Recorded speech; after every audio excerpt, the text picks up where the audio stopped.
अस्सलाम वालेकुम। Loose talk के साथ अनवर मकसूद आपकी खिदमत में। मेरे मेहमान हैं, पहली मरतबा मिल रहा हूँ, आपसे तारुफ़ करा दूँ। अस्सलाम वालेकुम। सलाम। कैसे हैं भाई आप? जी कैसे हैं? अल्लाह का शुक्र है। हाल कैसे हैं आप? अल्लाह का बहुत शुक्र है अनवर मकसूद साहब, बहुत अल्लाह का शुक्र है। इत्मीनान से हैं? जी हाँ, नलकों में पानी आ रहे हैं, बिजली भी आ रही है, चूल्हे भी जल रहे हैं और गाड़ी की टंकियों में पेट्रोल भी फुल है फिट। मेरे ख्याल में पहले पाकिस्तानी हैं आप जिसके मुंह से मैंने ये सुना है कि बिजली भी आ रही है, नलकों में पानी भी आ रहा है, चूल्हे भी जल रहे हैं, तो गाड़ी के पेट्रोल में टंकियों में पेट्रोल भी फुल है। जी सही सुना आपने। कहाँ रहते हैं आप? दुबई में। जी दुबई में? अच्छा, मैं समझा आप कराची में। नहीं, दुबई में रहते हैं। 20 दिन के लिए आए दुबई से। कराची 20 दिन के लिए आए दुबई से छुट्टियों में। दुबई 20 दिन बाद फिर चले जाएंगे वापस। दुबई में क्या करते हैं? दुबई में क्या करते हैं? अरबी चैनल देखते हैं। अरबी चैनल? जी। आपको अरबी आती है? नहीं। फिर आप अरबी चैनल क्यों देखते हैं? मेरी मर्जी। जी, मेरी मर्जी अनवर भाई। नहीं, जब आपको अरबी ही नहीं आती। मेरी मर्जी है, मैं कुछ भी चैनल देखूं, लेकिन मैं देखता अरबी चैनल। मगर भाई साहब, जब आपको अरबी नहीं आती तो फिर आप अरबी चैनल क्यों देखते हैं? हाँ देखते हैं, मुझे पता है मुझे अरबी नहीं आती, लेकिन फिर भी अरबी चैनल देखते हैं। हर बात तो नहीं बता सकता मैं आपको। नहीं, मगर क्यों देखते हैं? भाई अरबी चैनल इसलिए देखते हैं, आप इतना स्टार्ट करें तो बता ही देता हूँ। अरबी चैनल इसलिए देखते हैं कि शायद हमारी बख्शिश हो जाए। अरबी ये अच्छा जी। कराची क्यों आए? हाँ, ये आपने बहुत अच्छा सवाल किया कि मैं कराची क्यों आया। असल में बात ये है कि वहाँ दुबई में रहते हुए एक अजीब खलफिशार में थे हम। अजीब खलफिशार में ना बटवा चोरी हुआ, ना किसी ने मोबाइल छीना, ना वहाँ पर कोई ख़ानदान रिश्तेदार कोई अगवा हुआ, और ना क्या नाम उसका कोई किसी ने रैंसम के लिए किसी को अगवा किया। कुछ नहीं हुआ। ये सब चीज़ें बड़ी याद आ रही थी, ये सब चीज़ें बड़ी याद आ रही थी। मैंने कहा चलो चलो चलो कराची चलो। ये हुआ। कराची में आप कहाँ ठहरे हुए? मैं अपने मामू के घर पे फेडबी एरिया में। मामू क्या ठहरे? फेडबी एरिया में। कहाँ? फेडबी एरिया में। फेडरल एरिया में? अच्छा अच्छा। फेडबी एरिया। मामू क्या करते हैं? मामू फेडबी एरिया में रहते हैं। नहीं, करते क्या है? मामू से पूछिए। हाँ? मामू आपने मुझे बुलाया ना मेहमान जी, तो मामू की बात का क्या था? मामू से पूछिए मामू क्या करते हैं। नहीं तो आप बताएं मुझे। नहीं, मामू कुछ करते हैं। नहीं, क्या करते हैं? मामू गालियाँ देते हैं। मामू गालियाँ देते जी हैं? हाँ, गालियाँ देते हैं मामू। मतलब किसको गालियाँ देते हैं? मतलब ये कि सारा दिन जो है वो गालियाँ देते रहते हैं। अब देखो, थोड़ी परसों चौथ की बात है, परसों की बात है। अब परसों की बात है, निवाड़ वाले पलंग पे बैठे जी। निवाड़ वाले पलंग पे बैठे, पलंग ने बोला चूं। लो भाई, आधा घंटा चूं को गालियाँ देते। समझा नहीं मैं। निवाड़ के पलंग पे बैठे आवाज़ आई? देखो अब मैं समझाता हूँ, ये पलंग है जी, निवाड़ वाला। अब यूँ करके बैठे, अब जैसे ही लेटे तो एक आवाज़ आई ना, चूं आती है ना आवाज़, पुराने पलंग में से चूं को गालियाँ आधा घंटा। मैंने उनको समझाया कि पुराना पलंग है मामू, इसको क्यों गालियाँ दे रहे हो, इसकी निवाड़ भी पुरानी, लो निवाड़ को गालियाँ। काम क्या करते हैं? यही तो बता रहा हूँ ना मैं, यही काम करते हैं। 24 एक दिन में कितने घंटे होते हैं? 24 घंटे। 24 घंटे के अंदर मामू जो है 22 घंटे गालियाँ देते हैं और 2 घंटे मुमानी की गालियाँ सुनते हैं। ये प्लान है उनका। हर एक को गाली देते? अरे एक को। अभी देखिए परसों की बात है, बल्कि परसों से भी एक दिन पहले की बात नहीं, परसों से 2 दिन पहले की बात है। एक सब्जी वाला गुजरा था सड़क से। सब्जी वाले ने सब्जी के नाम पुकार के बेचना शुरू किया। वो कहते हैं बैगन, टमाटर, आलू। बस लो जी, हर सब्जी पे एक गालियाँ, हर सब्जी पे एक गालियाँ, देख गालियाँ। लो भाई, लाइट चली गई। अब बताइए, बल्ब का कोई रिश्तेदार होता है? जी, बल्ब का कोई रिश्तेदार होता है? बल्ब या ट्यूबलाइट का कोई रिश्तेदार होता है? नहीं होता ना। लो भाई, उन्होंने बल्ब और ट्यूबलाइट के रिश्तेदारों को धनाधन गालियाँ। और KSC को 2-2 किलोमीटर की लंबी गालियाँ। तो पानी का भी यही होता है? पानी अगर सब पानी नहीं आ रहा नलकों में, नलके को गाली, वाटर बोर्ड को, और पता नहीं, बस गालियाँ देते हैं हर एक को। अखबार वगैरह आता है?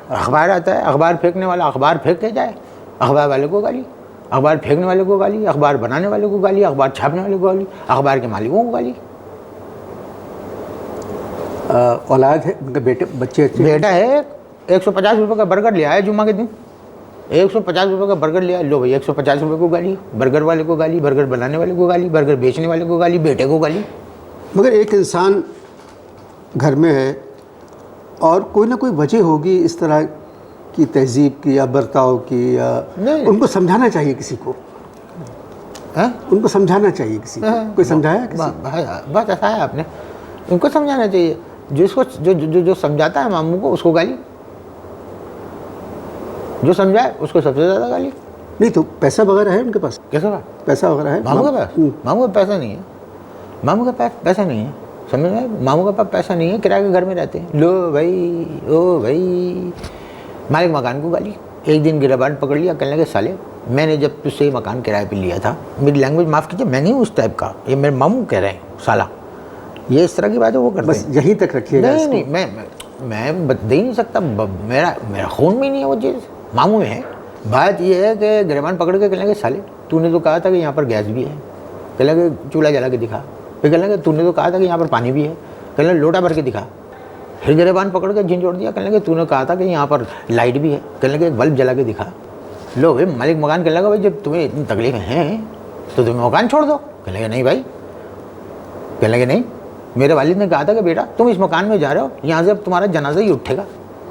लो भाई, अब क्या हुआ कि मालिक मकान आ गया खार में, मालिक मकान दूसरे दिन ले आया 2 पुलिस वालों को। लो भाई, पुलिस वालों को देखते ही मामू ने पुलिस वालों को गालियाँ, देख गालियाँ, देख गालियाँ, देख गालियाँ पुलिस वालों को? हाँ, पुलिस वालों को। एक पुलिस वाले को जब एक गाली दी तो पुलिस वाला मेरी तरफ मुड़ा और कहने लगा भाई ये इस गाली का मतलब क्या है? मैंने कहा भाई मुझे नहीं मालूम, मामू डॉक्टर हैं, इनको सारे जिस्म के हिस्से मालूम है, अब ये हिस्सा जो है मुझे भी नहीं मालूम।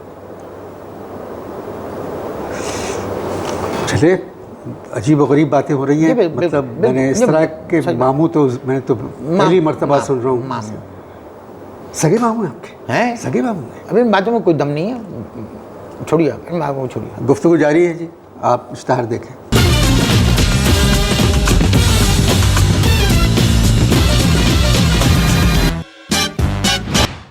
जी, वक्फा ख़त्म हो चुका है। वक्फे से पहले आप फरमा रहे थे कि आपके मामू डॉक्टर हैं। डॉक्टर थे, अब नहीं है? नहीं अब नहीं। क्यों? भाई क्लिनिक को गालियाँ, जो मरीज़ आए मरीज़ों को गालियाँ, सरकारी अस्पताल को गालियाँ, मर्स को गालियाँ। एक मरीज़ से पूछा, कहने लगे तुम्हें क्या? कहले मलेरिया। लो भाई, मलेरिया को गालियाँ, और वो गालियाँ दी हैं, मलेरिया को गालियाँ, मच्छरों को गालियाँ। इतनी गालियाँ दी कि 3 दिन तक क्लिनिक में मच्छर नहीं आया। फिर एक दिन खड़े हुए गुस्से में डिग्री फाड़ दी और क्लिनिक को आग लगा दी। ज़हनी तवाज़ुन ठीक है आपका? भाई देखिए, मैं एक बात बताऊँ, ज़हनी तवाज़ुन बिल्कुल ठीक था उनका, लेकिन मौजूदा हालात उनको गालियों पे ले आए। अब एक मशायरे में गए, लो भाई मशायरे में पहुँचते ही शायरों को गालियाँ, धड़ाधड़, और खड़े होकर मशायरे में शायरों को गालियाँ। अब वो शायरों की शराफत देखिए, आदाब आदाब कर रहे हैं, पूरा कलाम पड़ा, एक एक का नाम ले लेकर गालियाँ। लो भाई, फिर बराबर में एक आदमी बैठा हुआ था दाद देने वाला, लो भाई उसको उन्होंने रैपट लगाना शुरू कर दिया, दे मार। मुंतजमीन आ गए, 5-6 मुंतजमीन जो हैं वो उठाया उन्होंने, उसको ले जाके तम्बू के बाहर फेंक दिया। लो भाई, मुंतजमीन को गालियाँ, उसके बाद तम्बू को गालियाँ। तम्बू को? हाँ, कहने लगे तम्बू को गालियाँ। मैंने उनसे पूछा कि भाई आपने बराबर में जो आदमी बैठा दाद दे रहा था उसको क्यों मारा? कहने लगे बताओ, दाद देने का तरीका नहीं आता, मशायरे के अंदर तालियां बजा रहा है। अब तो ज़्यादातर मुशायरों में लोग ताली बजा कर मामू गालियाँ दी, तो इसका मतलब आप अपने मामू को किसी डॉक्टर को दिखाएं। ये काम अगर आप करके दिखाएं मैं आपका ममनून हो जाऊंगा। बात ये मामू के किस्से को रहने बहुत हो गया। आपसे हम बात कर रहे हैं। आपने पूछा था मामू के किस्से, मैंने तो शुरू किया। नहीं, आपने पूछा था, आपने जब पूछा मैं बताना शुरू इतनी सी गलती कि मैंने पूछा आप कहाँ ठहरे हुए? नहीं तो आपने कहा मैं मामू के बताऊंगा मामू क्यों। आपने पूछा मामू क्या करते हैं तो मैं मामू अच्छा ठीक है, मामू कैसे रहते हैं? कैसे रहते भाई, आप बताऊंगा। दुबई क्यों गए थे जी? आप दुबई क्यों चले गए थे हमारी मर्जी। नहीं, वहाँ क्या करते हैं? वहाँ जो पाकिस्तानी जाके करते हैं हम वो नहीं करते। ये क्या करते हैं? मैं वहाँ पर एक शेख का ड्राइवर हूँ।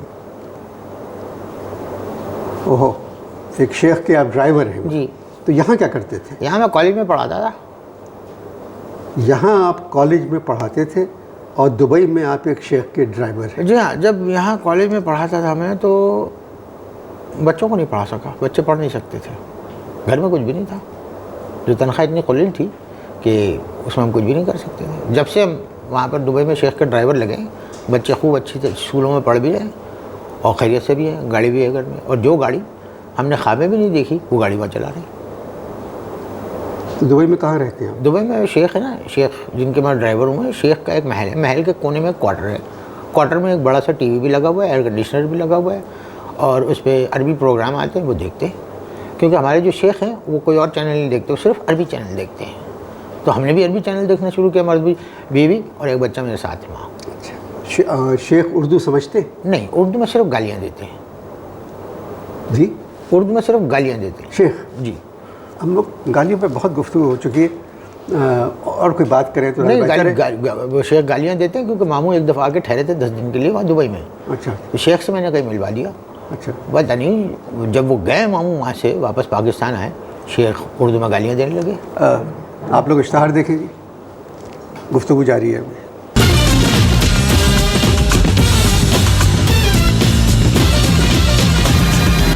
जी, हम फिर हाजिर हैं आपकी खिदमत में। जो साहब आज मेरे मेहमान हैं, ये कराची में एक कॉलेज में पढ़ाते थे, फिर दुबई चले गए, वहाँ एक शेख के घर में ड्राइवर हैं।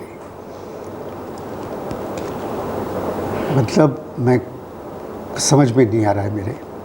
समझ में तो मेरी भी नहीं आया था, समझ में तो मेरी नहीं आया था कि एक उस्ताद, एक पढ़ा लिखा आदमी जो है दुबई के वहाँ एक शेख के वहाँ ड्राइवर की नौकरी कर रहा है। मेरे बच्चे खुश हैं, उनको सब कुछ मिल रहा है, मैं खुश नहीं हूँ।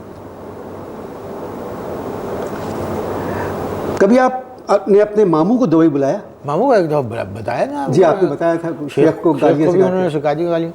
लो भाई, मामू जब दुबई एयरपोर्ट के ऊपर पहुँचे, वो नीचे उतरते ही इमिग्रेशन को गालियाँ, कस्टम वालों को गालियाँ। गर्मी बहुत थी उन दिनों दुबई में, जो भाई गर्मी को गालियाँ। मैंने उनसे कहा, मैंने कहा इतनी ज़ोर ज़ोर से गालियाँ ना दें मामू, यहाँ पर लोगों को उर्दू आती है, आहिस्ता गाली दें। मगर वो गालियाँ हाँ देते रहे। शेख को मतलब बता के गाली देते कि इसका मतलब ये है? अब ये नहीं पता मुझे इतनी डिटेल में, मुझे नहीं, मेरी बात ना शेख से हुई ना मामू से हुई इस सिलसिले में, लेकिन मामू ने खूब रच के सिखा दी थी गालियाँ। वही शेख कहते हैं? वो शेख मुझे कह रहे थे। तो आपने शेख से कहा कि ये ठीक नहीं है लफ्ज़? नहीं, मुझे अरबी इतनी आती ही नहीं है कि मैं उनको समझा पाऊँ, मुझे इतनी अरबी नहीं आती है। अच्छा, कितने दिनों बाद आप पाकिस्तान? दो साल के बाद। कुछ फ़र्क लगा आपको इन 2 सालों? हाँ, बड़ा फ़र्क लगा। पहले तो निकल के उतर के आराम से घर चले आते थे लोग। इस दफ़ा जब उतरे तो अब क्या हुआ, मैंने रेंट कार ली, रेंट कार की टैक्सी में बैठा, शाहरा फैसल पे पहुंचा। शाहरा फैसल पे जब पहुंचा तो एक गाड़ी आके उसने सामने से रोक ली, उसमें से 2 लड़के उतरे। जो रेंट कार की गाड़ी के ऊपर जो मेरा सूटकेस बंधा हुआ था, वो सूटकेस उतार के ले गए। मैं तो एकदम यूँ बल खाया। तो ड्राइवर मुझसे कहने लगा, आराम से रहो, शुक्र करो कि सिर्फ सामान ले गए, वो मार भी सकते थे तुम्हें। सूटकेस में कुछ था? सूटकेस में मामू ममानी के लिए मैं जो सामान लाया था, गिफ्ट लाया था, वो थे उसमें। लो भाई, बड़ी मुश्किलों से दूसरी टैक्सी की घर पहुंचा। जब घर पहुंचा मैंने मामू को किस्सा सुनाया कि शाहरा फैसल पे ये हुआ। लो भाई, शाहरा फैसल को गालियाँ अब दिए जा रहे हैं, शाहरा फैसल को गालियाँ दिए जा रहे हैं। शाहरा फैसल ख़त्म हो गई, मामू की गालियाँ ख़त्म नहीं हो रही। तो आपसे कुछ नहीं कहा उन्होंने? नहीं, मुझसे कहने लगे ये हालात ऐसे, तुझे आने की ज़रूरत क्या थी, क्यों मरा इधर आके तू? पर्स और मोबाइल तो नहीं चोरी हुआ? वो भी चोरी हुए, परसों मोबाइल चोरी हुए। जब मैं घर पहुंच गया तो मैंने सोचा कि मामू ममानी के लिए हैदरी मार्केट से कुछ चीज़ यहीं से खरीद के दे देता हूँ। लो भाई, मैंने टैक्सी पकड़ी। टैक्सी जैसी वहाँ उधर पहुँची, वहाँ पर मार्केट पे, तो भैया जैसी पहुँची तो वहाँ बेल बजी मेरे मोबाइल की। मैं बाहर निकला, बीवी का फ़ोन था दुबई से। मैंने सिर्फ फ़ोन पे हेलो किया, एक लड़का आया, उसने मोबाइल छीन लिया, बाकी बातें उसने बीवी से की। वो भाई मैं दुकान में गया। अब दुकान में जाके मैंने मामू ममानी के लिए कुछ चीज़ें पसंद की, मैंने कहा ये ले लेता हूँ। अब जनाब, मामू ममानी के लिए जो चीज़ें खरीदी मैंने, उसके लिए बिल अदा करने के लिए मैं जब पीछे हाथ डाला तो मेरा पर्स भी गायब। वो तो शुक्र है खुदा का कि शनाख्ती कार्ड और टिकट जो है मैंने सामने की जेब में रखी हुई थी। मरता क्या ना करता, मैंने रिक्शा पकड़ा, वहाँ से रिक्शा पकड़ के वापस घर गया। मैंने ममानी को सारा किस्सा सुनाया। मैंने कहा मामू को मत बताना हो, मामू को बिल्कुल मत बताना। और फिर मैंने क्या किया, मेरे पास जो घड़ी थी वो मैंने ले जाके मामू को दे दी। अब वो जो घड़ी मैंने मामू को दी, वो घड़ी बहुत अच्छी थी। उस घड़ी में सिर्फ 2 सुइयाँ थी और नंबर नहीं थे। लो भाई, उन्होंने देखा, राडो को गालियाँ, राडो बनाने वाले को गालियाँ, राडो जिसने घड़ी ईजाद की उसको गालियाँ। फिर मैं वो घड़ी उन्होंने वापस कर दी। मैंने वो घड़ी लेकर मोमानी को दे दी, मोमानी ने घड़ी पहन ली। लो भाई, सुबह 4 बजे के करीब जो मामू के कमरे से मोमानी की जो आवाज़ें आ रही थी, अल्लाह माफ़ करे, यानी ख़वातीन की तारीख़ में मैं नहीं समझता कि इस तरह के अलक़ाब और अल्फाज किसी ने इस्तेमाल किए होंगे। ये मोमानी आपके मामू को सुना रही है? यस। मैं आपसे एक बात कहना चाहता हूँ जी। मुझे आप पता दें अपने घर का। किस लिए भाई? मैं आपके मामू से मिलूँगा। अरे माफ़ करना भाई, खुदा के वास्ते कोशिश भी मत करना। मैंने सिर्फ मुझसे पूछा, उन्होंने कहाँ जा रहे हो? मैंने कहा अनवर मकसूद साहब के प्रोग्राम में रिकॉर्डिंग करने जा रहा हूँ। लो भाई, उन्होंने तुम्हारा नाम सुनते ही जोक गालियाँ। किसको? आपको देव गालियाँ। एक सुनाओ, कहने लगे अबे ये अनवर मेरी बात सुनिए। अच्छा, अभी नहीं तो वो जो कह रहे थे मैं वो बता रहा हूँ। बिल्कुल, ये प्रोग्राम रिकॉर्ड हो रहा है। ठीक है। मैं क्या कह सकता हूँ, इजाज़त दीजिए। खुदा हाफ़िज़।